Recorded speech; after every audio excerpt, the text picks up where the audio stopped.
Muito bom dia, Ferreira Leite. Bom dia aos ouvintes da Rádio TV Imprensa do Super Jornal, vindo aqui para atualizar as informações sobre essa pandemia do coronavírus aqui em Portugal e também na Europa.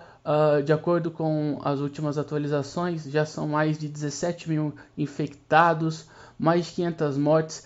E para a gente falar um pouco sobre isso, sobre o que vem acontecendo em Portugal, eu converso com o jornalista Carlos Andrade, que apresenta o programa Circulatura do Quadrado na TVI 24. Primeiro, muito bom dia, Carlos. Obrigado por atender. E para a gente conversar um pouquinho o que vem acontecendo aqui em Portugal, o país que vive em estado de emergência. Agora já vamos para terceiro estado de emergência, terceira vez que vai ser, a segunda vez que vai ser prorrogado o estado de emergência. Agora esse estado de emergência que acaba na sexta-feira vai ser prorrogado até o dia 1º de maio. Qual que é um balanço que o senhor vê desse estado de emergência e dessas medidas que vêm sendo adotadas pelo governo? Bom, eu diria que o estado de emergência está a funcionar e muito bem aceito pela população. É preciso ter em conta que a lei constitucional portuguesa tem um limite de apenas 15 dias para que possa durar cada estado de emergência. E o estado de emergência tem de ser proposto pelo Presidente da República, tem de merecer o acordo do Governo e tem de ser aprovado pelo Parlamento. E até agora tudo está funcionando harmoniosamente, ou seja, não há ninguém em Portugal que receie que estado de emergência seja uma espécie de pré-ditadura, de antecipação de um estado ditatorial. As pessoas, todas, os políticos, estão entendendo que o estado de emergência é o guarda-chuva, a proteção legal para se tomarem as medidas que boa parte delas a população já estava executando voluntariamente. Estou a falar das medidas que limitam a possibilidade de circulação, as medidas que impedem certos setores da economia de funcionarem, mas tudo isso está sendo bastante bem aceito em Portugal.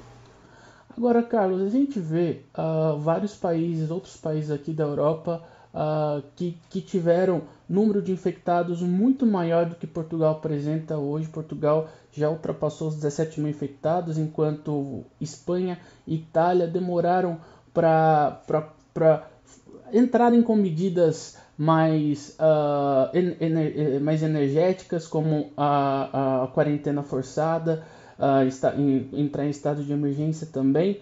E agora a maior preocupação vai ser a economia a nível mundial e a nível aqui também União Europeia, que já vem discutindo, fazendo reuniões.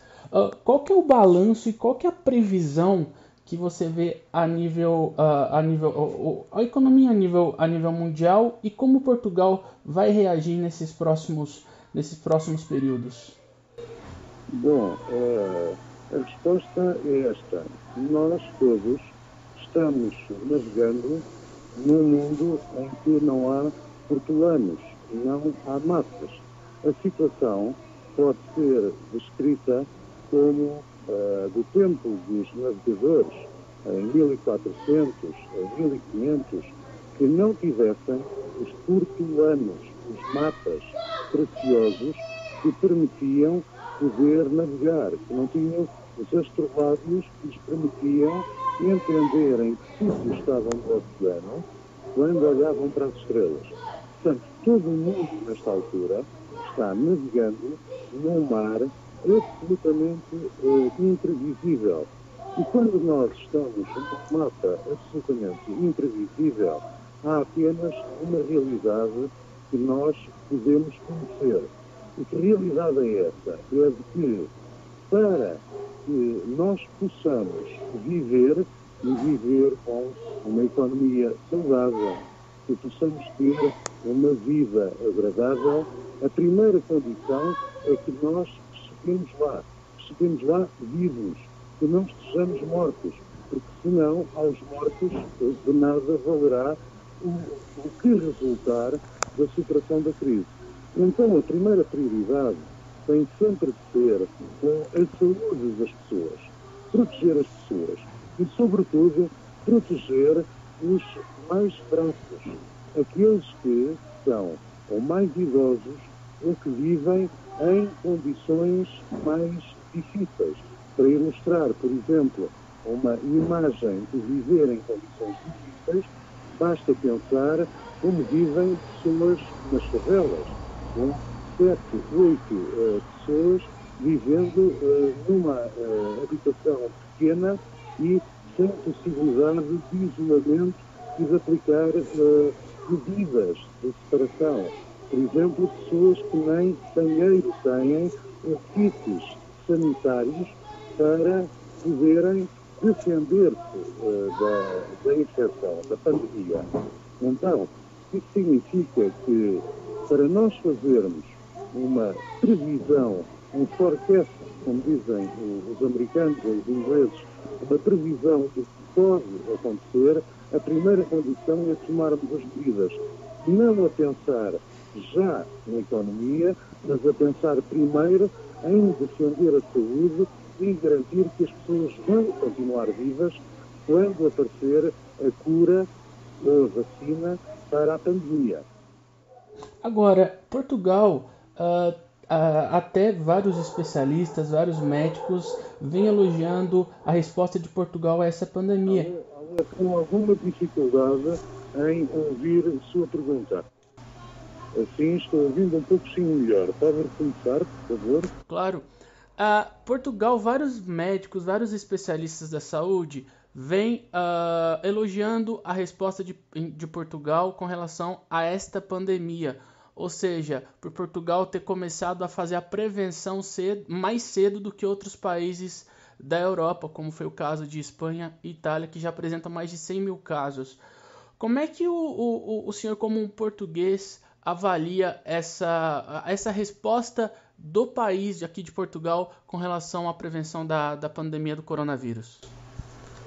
Eu diria que Portugal, no meio de tanto infortúnio, de tanta má sorte no mundo inteiro, tem vários fatores de boa fortuna, de boa sorte.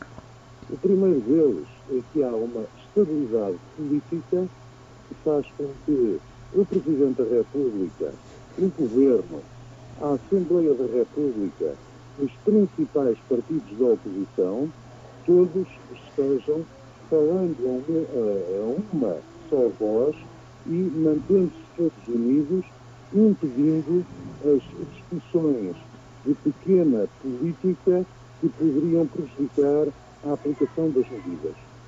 A outra vantagem, além da estabilidade política, a outra vantagem que Portugal tem é que Portugal está aprendendo rapidamente com erros que outros foram cometendo. E, portanto, Portugal pode desfrutar dessa experiência, porque, como eu suponho que já deixei claro, nós vivemos num mar nunca antes navegado, para o qual não existe uma rota, uma orientação. Então, quando nós percebemos que se aquele foi por ali e se aquele foi por ali e não deu certo, então nós não devemos ir por aí. E isso significa que, com o apoio dos nossos cientistas, é possível evitar erros que outros cometeram. E tem mais um fator, que é Portugal, os portugueses entenderam bem a mensagem dos decisores políticos e, mesmo sem necessidade de imposição legal, imediatamente começaram a ficar em suas casas, confinados, a circular menos, a tomarem medidas de defesa, medidas de higiene, medidas sanitárias, para tentarem que a pandemia, que o vírus atingisse um mínimo de pessoas. Bom, você que ligou agora ou sintonizou a Rádio e TV Imprensa, nós estamos conversando com Carlos Andrade, jornalista português da TV 24, apresentador do programa Circulatura do Quadrado.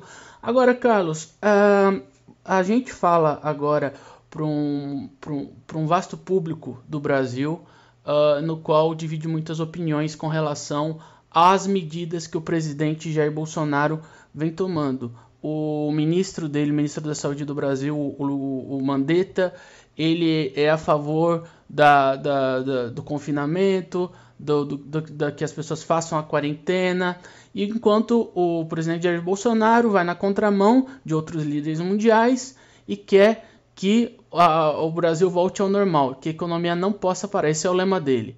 Agora, qual que é a imagem que Portugal, que a imprensa portuguesa está tendo dessas atitudes do presidente Bolsonaro?